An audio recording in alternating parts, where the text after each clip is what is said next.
If you're in general practice and you've known your patient since their first puppy visit and now they're in their sugar face years, that's a lot of emotional investment too. This is a very intricate and it is a unique profession because it's physically, mentally, and emotionally demanding.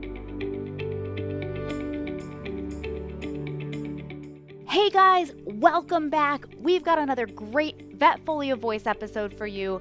This one sponsored by Merck Animal Health and featuring Alyssa Mages.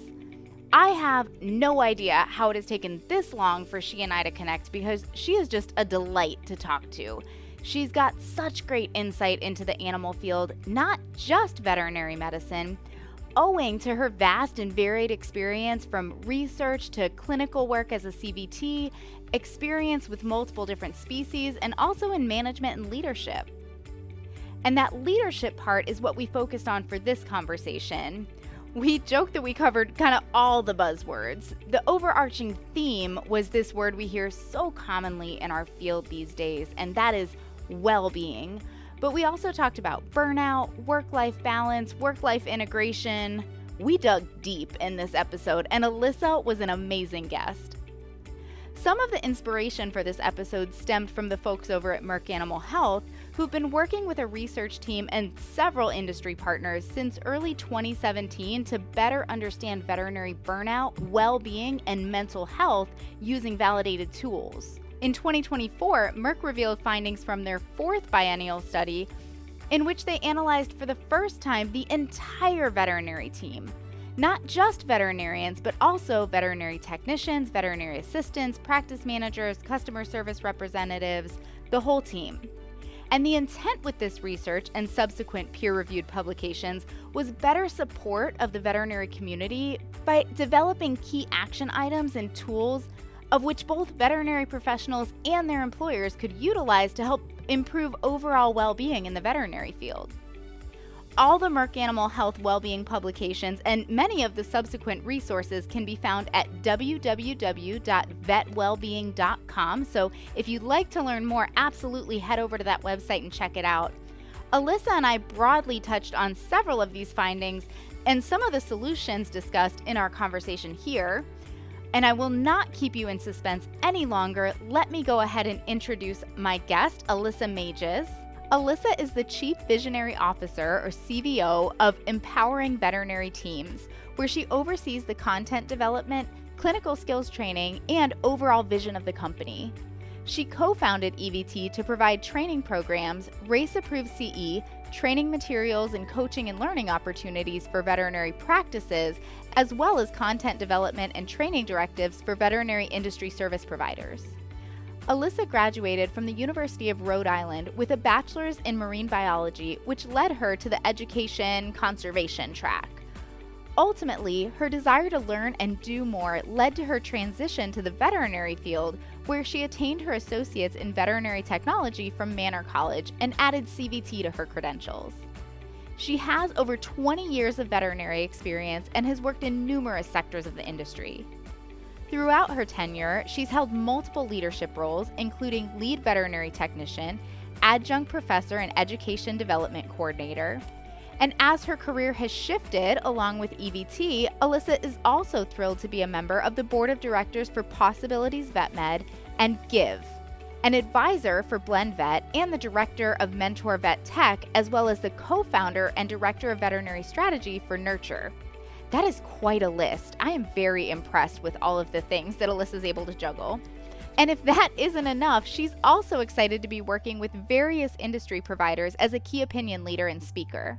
Since 2021, Alyssa has been working with many amazing teams in our profession all over North America. She's spoken at multiple national conferences, co-authored a book, written a textbook chapter and several articles, and has been featured on multiple podcasts, including this one now. All right, if that doesn't convince you on what an amazing guest she was to have on the podcast, I don't know what will. So let's go ahead and get into our episode. Join more than 100,000 learners just like you. VetFolio is one of the largest providers of continuing education for the animal health community, offering more than 500 race-approved CE courses. Earn veterinary CE anytime, anywhere with VetFolio. Subscribe today at vetfolio.com. Well, for this episode, I'm really excited. I'm joined by Alyssa Mages, and we had the chance to connect a little bit before turning on the microphones and having this conversation. And just that little bit of interaction was so much fun. So I would love to say, like, this is what we're going to talk about. But honestly, I feel like this conversation could go anywhere. So we're gonna start with well-being and just kind of see where we end up. Thank you so much for joining me, Alyssa. Oh, thank you so much, Dr. Fleming. It's really an honor to be here. And yes, we had a lot of fun. So let's have some more. Yes, we did. Also, Cassie is totally fine. No, like, absolutely. Yeah, it's Thank like you. when people call me Cassandra when I'm in trouble. I kind of feel that way about Dr. Fleming too. I'm like, what? Yeah. What did I do? I do that because I don't have a middle name growing up, so it was always Alyssa. Oh, what? And, what to do? But that's actually my name, so this is awkward now. Right. Yeah. Goodness. Yeah, but no, Cassie is totally fine. Well, I know we do a bio kind of leading into this talk where we talk a little bit about, some of the things that you're involved in, the things that are important to you. But can we just start in your own words? Tell us a little bit about yourself. Well, I always kind of joke around like I'm a recovering marine biologist. And that was my first calling. I wanted to do that since I was a little kid. And I did. So undergrad degrees in marine bio. I did it a little bit backwards. So I got my bachelor's first and then ended up getting my associates in veterinary technology and then CBT. So I've been in the field since 2004, but credentialed since 2012.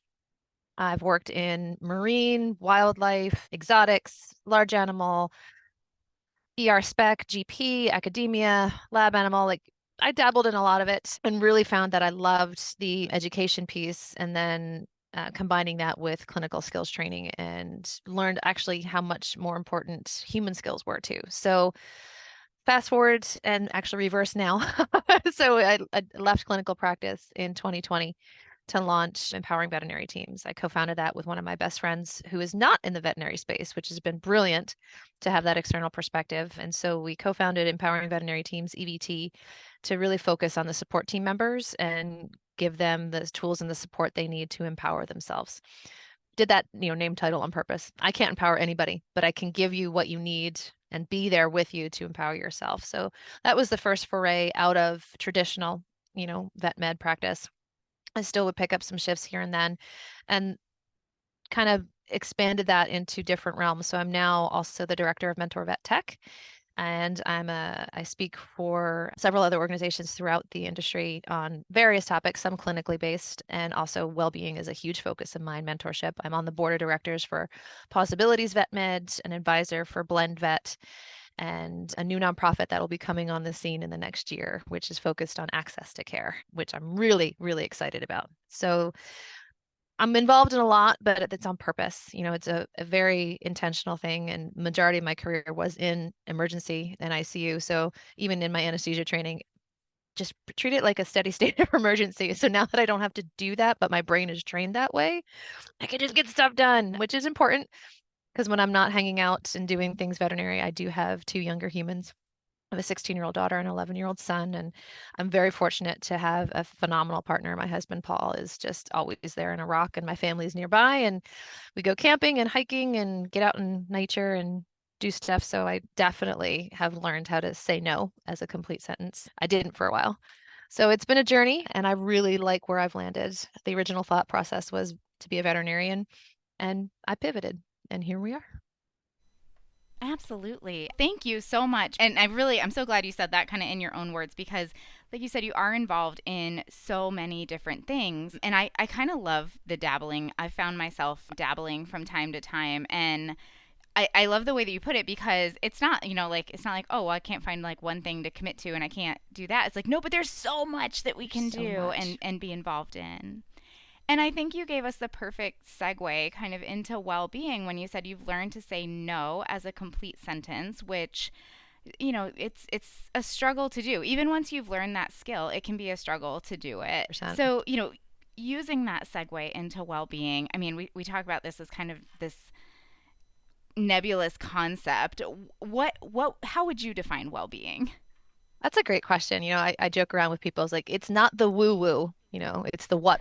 it's what keeps us going. And, Right. for those of us that are in this profession that are slightly, analytically minded and evidence-based, all of us. For me, it's homeostasis, right? This is what we're looking to achieve, and it's combining things that fill us up with things that also calm us down in order to be the best version of ourselves we can be, right? And so it's not something that anymore should be considered optional, right? Oh, well, we could look into things, and it's not all yoga and spa days, though please go and enjoy those. It's really what you need where you're at. Is that a 5-minute break to just go out and breathe? If you can have a smoke break, I can have a breathe break.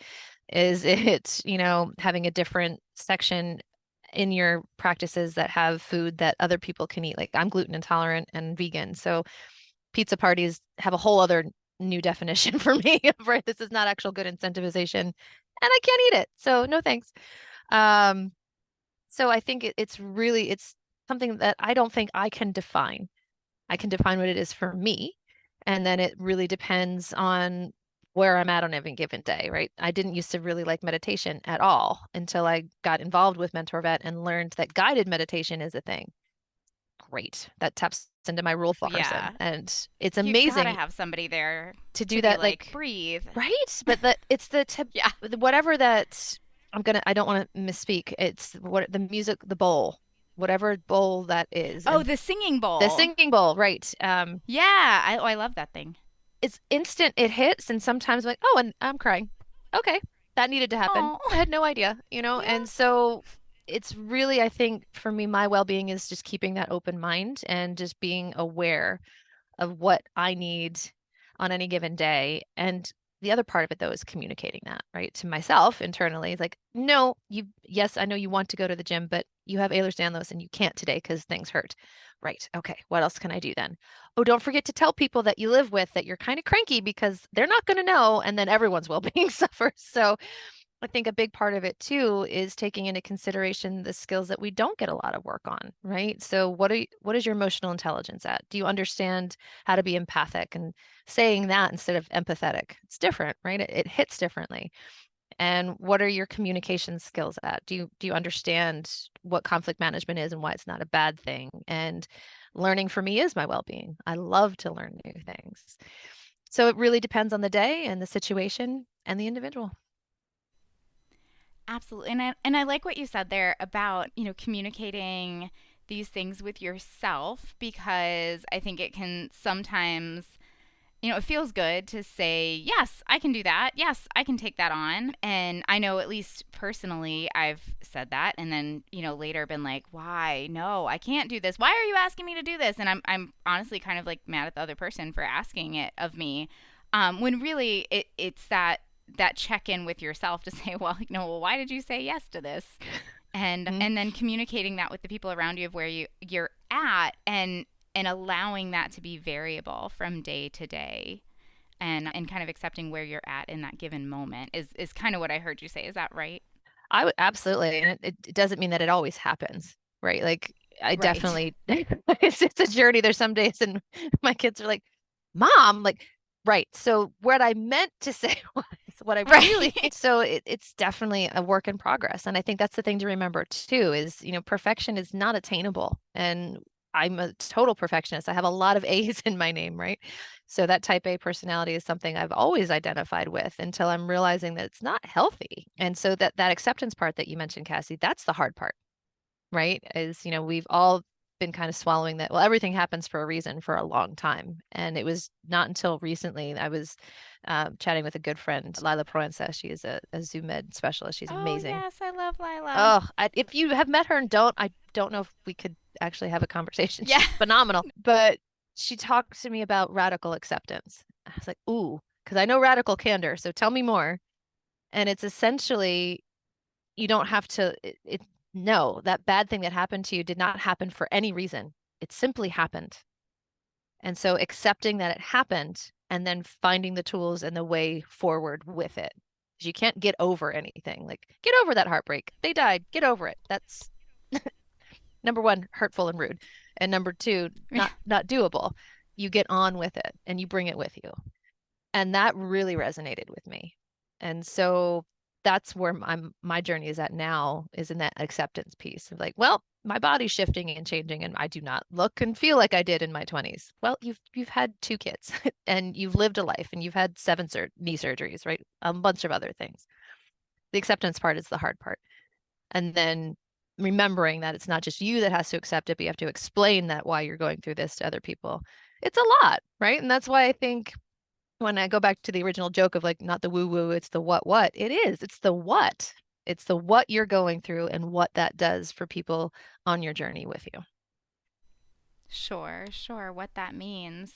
And I love that you bring up Lila. She told me something very similar, and it has stuck with me as well. Like, I think she said everything happens for a cause, and really reflecting on that. Yes. Like, I'm with you as far as like that everything happens for a reason can be so hurtful, so damaging in certain situations. Certainly, we do have, where something seems devastating and it ends up opening up a new opportunity. So not to say it never happens, but there are some things that are just terrible and they just happen. And like you said, the what, how do you deal with it?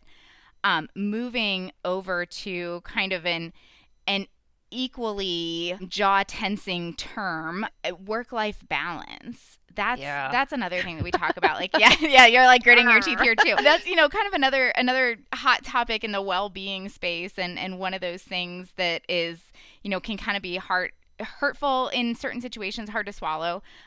So talk to us a little bit about work-life balance.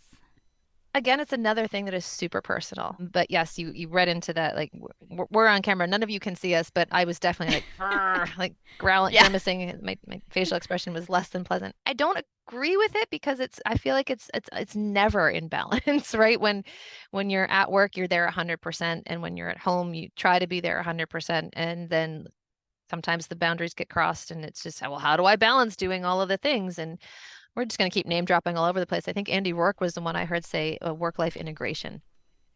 And yes. I think we were chatting about that too, that different term. And I like that a lot. I also like the work-life experience because that's what it is. You're experiencing it. So what are you dedicating? What are you prioritizing? And I think what happens to a lot of us, regardless of the profession that we're in, is we define ourselves by what we do. And it's really challenging to separate that. And so when you try to, it can almost feel like an excision, like a surgical procedure. Like, well, but who am I without VetMed? Well, you're still you, right? Like, I mean, look at all the other things that you are that encompasses you. So for me, work-life integration, work-life experience is, okay, well, what needs to get done? Take your Kanban board and then make a different prioritization square. What's urgent and important? What's not urgent but still important? And what's not urgent, not important? And what's not important but urgent, right? All those things. And do you have one for your home life, right? Like the doctor's appointments and, the car maintenance and I have to take now that I don't work in practice, I had to find a vet. It's like, this is weird. I don't know what to do. Never had to do this in 20 years. But so you have one for that to organize it and then have one for work and different colors. Like, so I'm a huge color person. Like my background is full of rainbows and beautiful things because my favorite color is rainbow. But oh, I love that. It is. Although turquoise is at the top of that list, honestly. If I'm going to be totally transparent. But I love, but anyway, like we said, we're going to ramble a little bit. That's how I try to find, if I have to use the word balance, that balance is, all right, if my work calendar or, board is way more full than my personal board, or they're both overflowing, something's got to give, right? And I think a lot of us that have, chosen the role of parents, we go last. I watch my parents do that for me all the time, and I'm not doing that. So it's not that my children aren't my priority. Of course they were. I would take 17 bullets and pick up a car if I had to. But I also know what I need so I can be present for them so they can have a good home experience, right? So I'm going to take care of myself. I'm going to, splurge a little bit here and there for me and ignore the guilt voice that's like, why are you doing that? And it's gotten quieter over the years. So I think it's prioritization for not compartmentalization, but kind of, right? To organize and manage it from that perspective and finding out what defines you and going with that. Yes, and I love that you said that something's got to give, and that, if you have your work plate full and your home plate full, that the answer for all of us, type A perfectionist, hardworking personalities out there, that the answer is not just do more. I love that. And thanks for picking up on that. I think that's a really good introspective on that. Thank you. I think maybe it just like hit home a little. Well, it's hard, Something right? I could relate to very much. Yeah. Probably. And it's definitely, I'm in a very different position than when I was working in practice full time. That you can't, like, if you have however many triages waiting for you and an innumerable amount of patients hospitalized and the surgery board's full, like, you can't just walk away and say, no, I don't feel like doing this right now. But that's what triage is about, right? You prioritize. And so take that example, right? When you're triaging your patients and your caseload, apply that, what you do every day, to other things that you do every day. Right? Does this need to happen today? Does this need to happen immediately today? No. Right. So a big thing that my business partner and I, which she has been drilling into my brain for 4 years, is under promise and over deliver. So give yourself that space, right? You could finish that project in 2 days. Say you'll get it done in 4, and then say, actually, I was able to get it done ahead of schedule. Here you are. Everybody's happy, but you didn't promise it ahead of yourself. So that's good advice. I think something that we could all use reminding of and have that drilled into our heads. It's literally written in bright silver marker on my board behind my computer. She's like, love it. Do you need to remind, like, look at your note? Like, yes, I know. I shouldn't have promised that tomorrow. I should have said next week. But anyway, here we are. It may also show up behind my computer today. We will see. and all of these things that we're talking about, Cassie, it's in an ideal world, I do them all the time. That does not happen. Right. But I know that I have the framework in place that I can. And when I do it 75, 80% of the time, I'm like, that's a win, right? So yeah, we're not striving for perfection here. Progress. Practice makes progress. Yes, absolutely. Man, we're throwing out all kinds of here. Write them down. Catch those bombs. Exactly. I wanted to touch on one of the other things that you mentioned before about how VetMed doesn't necessarily define us. And I would agree for the most part. There's so many other things that make up who we are. With that being said, there was kind of, something I would hear commonly, more so a few years ago, about, like, VetMed's what you do, it's not who you are. And I know, at least for me, I've talked about this before on the podcast, like, it is a big part of who I am. It does define a part of me. And it's something that's really important to me. And I think we talked about that a little bit before we turned the microphones on here, and you were like, yeah, but think of all the other things you are. And you're absolutely right. So, with your experience kind of stepping away from clinical practice, what would you say to people who are in clinical practice and maybe do feel like so much, for better, for worse, so much of their day, so much of their time, so much of what occupies their waking mind is VetMed, to the point where, healthy or unhealthy, it does feel like it defines them a little bit, versus your experience in VetMed? Like, where do we draw that line of allowing VetMed to define us versus, having a healthy relationship with everything else that makes us up as human beings? I don't know if we have enough time, because there's so much to unpack with that. But I think because I have a bit of a unique position too, is because I spent the majority of my career in clinic, right? And in different, clinical settings, I do understand it, right? And especially when you're in a really intense practice setting, regardless of, what style, meaning, is it general practice or is it ER specialty? If you're invested, you're invested, right? If you're there, you are there, and you're in it. And you're in it to win it most of those days. And yeah, it does define you, because that's what you do every day, 40 plus hours a week, most of us, right? And sometimes we pack all that into 3 days because we're gluttons for punishment. Like, oh, do you want to stay late and do that, do the pacemaker surgery? I'm like, sure. There's only 3 of you that are trained to do the anesthesia. I'm like, and the other 2 are not here. Great. Okay. And that's a long time ago, right? That's a different chapter of my life now, long since gone. I remember those days, though. Like, yeah. I've experienced that as well, for sure. It's intense, but it's a sense of pride. And that's not a bad thing, to when you have spent your day really saving literally saving lives. And you can see the results of the mathematics skills, your nursing skills, your pharmacology, all of the things coming, like your education and your work experience coming to fruition. And that little fur baby is better because you did that. I can't, It's so it's so Yeah, rewarding it's so satisfying and exactly. Like it's rewarding. You feel like you made a difference. because you did, and not just for that one patient, but their family, right? And if you're working in a team, which hopefully most of us are, and it's not like, but that's a whole other topic. But they can see that too. And you can have such like you learn so much from your colleagues and from your team. And I defy anyone to say that VetMed isn't a team sport, whether you're an athlete or not, because if you're doing CPR on a Chihuahua, there is contact happening. Like it's just, and we all have to work together and you have to talk about it. So, and these are intense cases, right? And if you're in general practice and you've known your patient since their first puppy visit and now they're in their sugar face years, that's a lot of emotional investment too. This is a very intricate and it is a unique profession because it's physically, mentally, and emotionally demanding. And not many are. I mean, human medicine, I would gather, would be similar, but people are gross. I don't go there.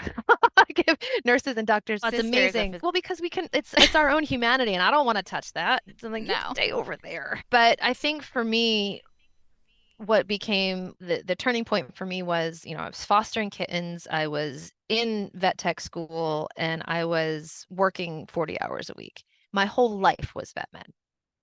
I was like, there's no break. There's no demarcation of where this Alyssa starts and this one stops. And then this, I'm losing, like, I haven't been in a pool. I'm a former competitive synchronized swimmer. I don't do that part anymore, but I do laps. I love to paint. I love to bake. I love to hike. I love to do things. My daughter's 3. I'm missing. What is happening? And so when I started seeing, kind of like the Sphinx loses its nose, like pieces of me falling off, that was a wake up call for me. Like, I love this profession. I will do everything I can to be the best I can be while I'm there. And then when I leave, the scrubs come off. COVID was helpful for this, right? Because we had to get out of our scrubs and change into something before we went into our houses, right? So you literally had to change before you went in your house. And sometimes that's what it takes. I work with a couple of my mentees and I said that to them. I was like, go back to that. Change before you get home.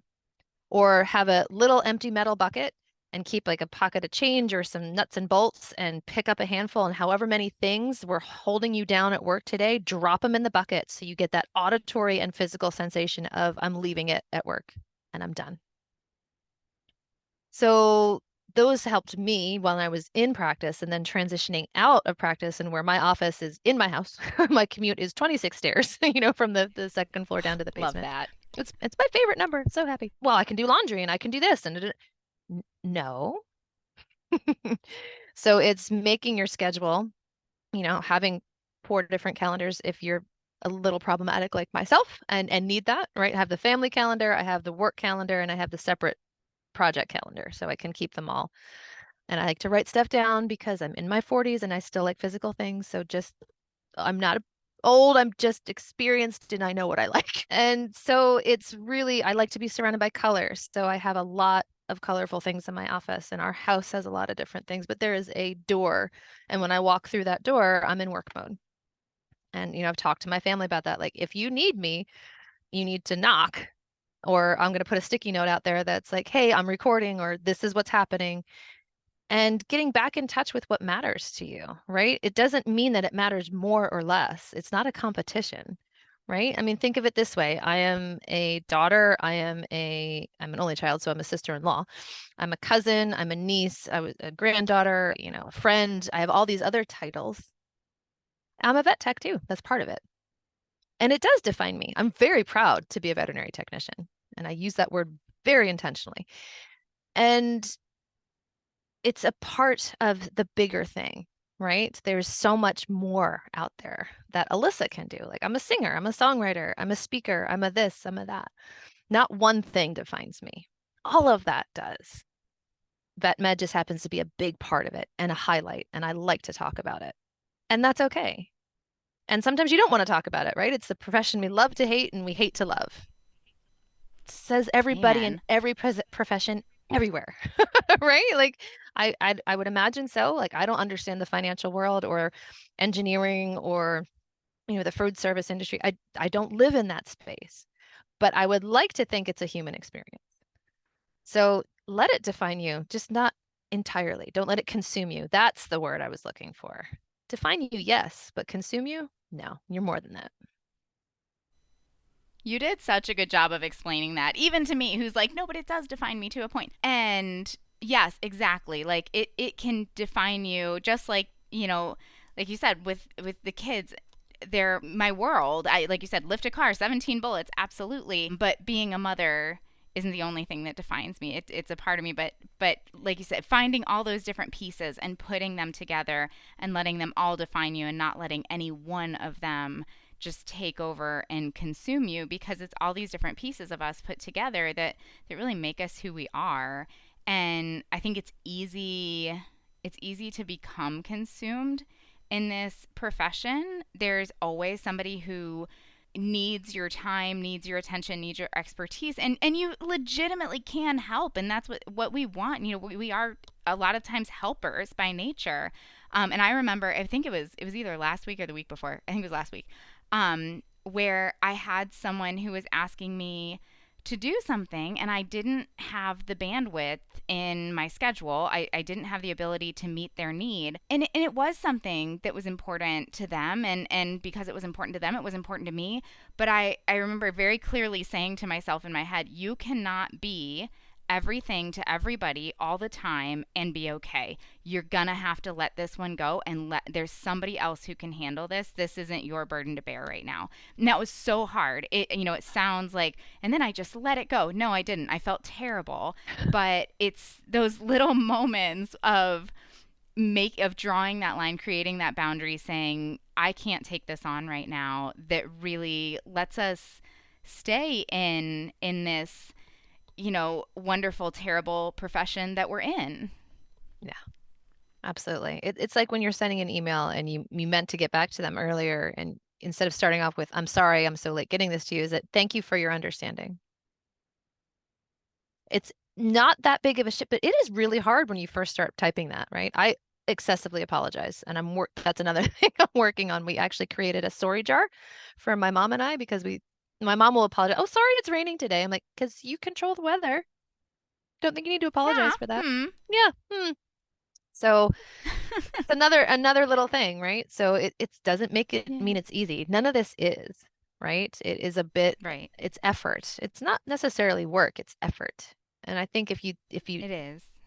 it really words matter, right? So if you change it into something that doesn't feel so kind of hard, like, all right, that takes a little bit of effort. Yeah, okay. It's not as bad as saying you got to Sure. work at it. It's like, oh, it lands differently.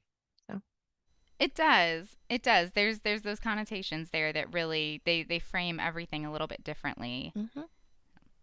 Well, we did spend a lot of time on that one, rightfully so. Like Well, you said, there's a ton to it's unpack. juicy, right? It is. It's yeah. And I mean, if the question takes a good 10, 11 seconds to ask, then you need to spend at least 10 minutes talking about it, like a minute for every second. I feel that's fair. Exactly.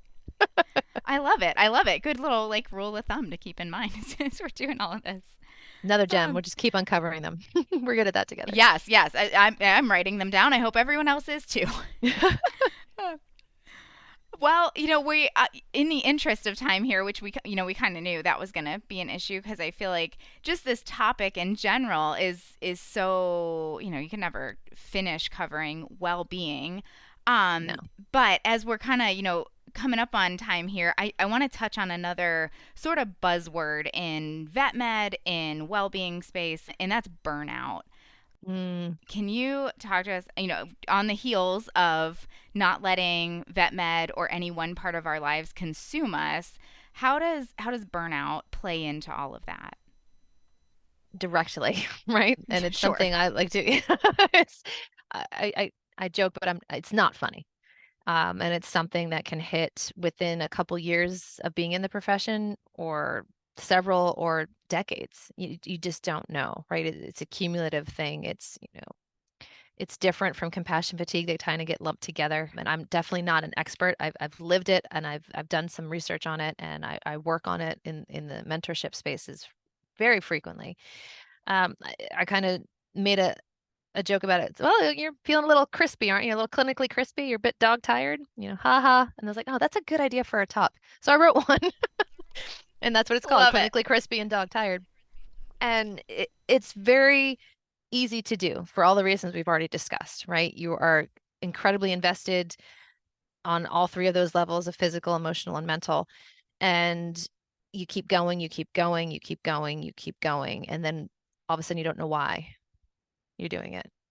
And you're removing a catheter after doing a, doxorubicin treatment, and like, why does it even matter? This patient's going to die anyway. And then it hits you and you're like, that's not something I should ever say. What is happening? I don't care. And why am I just done? And then the physical signs show up that they've been there. You've just been ignoring them because you've got to get through the day, and you have 10 cases, 6 treatments. And then all of a sudden you end up on the floor because your knee gave out and you can't walk. Yes, this was one of my stories. So it's something that if you're not aware of it, you should be. If you don't recognize the signs in yourself, you need to do a self-check in there, and then take a look at what's going on around you, right? I think we're a culture of, hey, how's it going? And that's how we walk past each other. We don't really care to hear the response. So maybe we need to take a little bit more time. And really, when we ask how someone's doing and they kind of, oh, I'm fine. That's a buzzword too. Like, you're not fine. No one says that they're, oh, I'm fine, and means it. Right? Right. There's more adjectives to use out there. Like, how are you doing? Really? And stop walking. Put the coffee down and actively listen. Because wouldn't you want someone to do that for you too? So I think is it something unique to VetMed? Absolutely not. But is it something that is prevalent for us? Yeah, because we live in this space and we see it. And how can we prevent it? Well, there's numerous ways, right?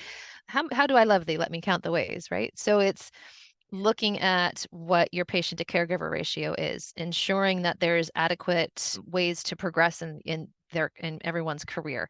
Are there growth opportunities? Are there learning advancements? Are there employee assistance programs in place? Are they utilizing them? Do you have a psychologically safe workspace?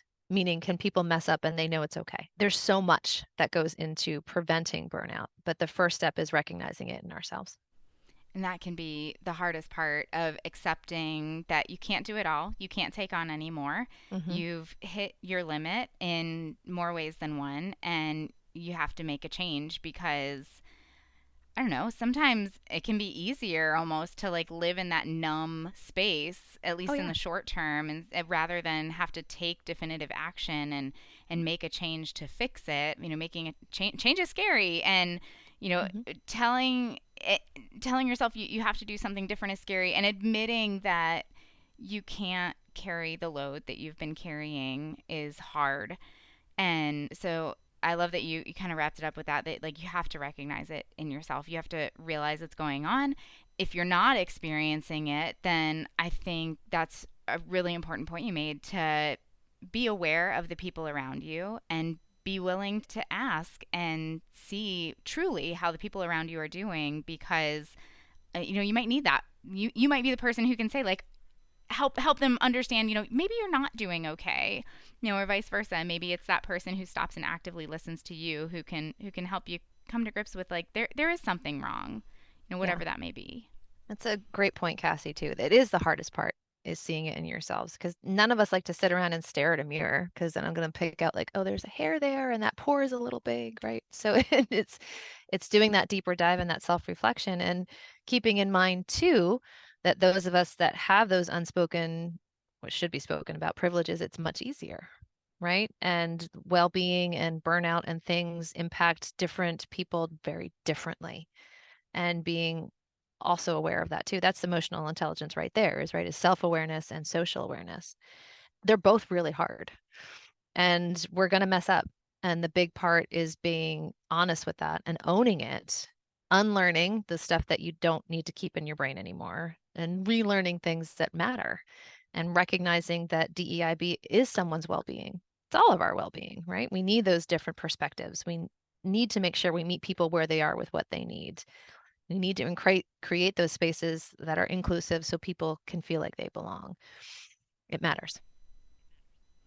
And understanding, we experience life through our own eyes, through our own point of view, but that can really look different for so many different people for so many different reasons. And understanding that, I guess, just there are different experiences, and being open to listening to what that looks like for the people around you. And so which brings you back to, like you said, what well-being looks like for you and taking care of yourself looks like for you might be a totally different experience for someone else. But it's not until we stop and listen and we're willing to have those conversations, even and be willing to mess up and to apologize for that and to do it differently next time, that we can start to just take care of each other, I guess.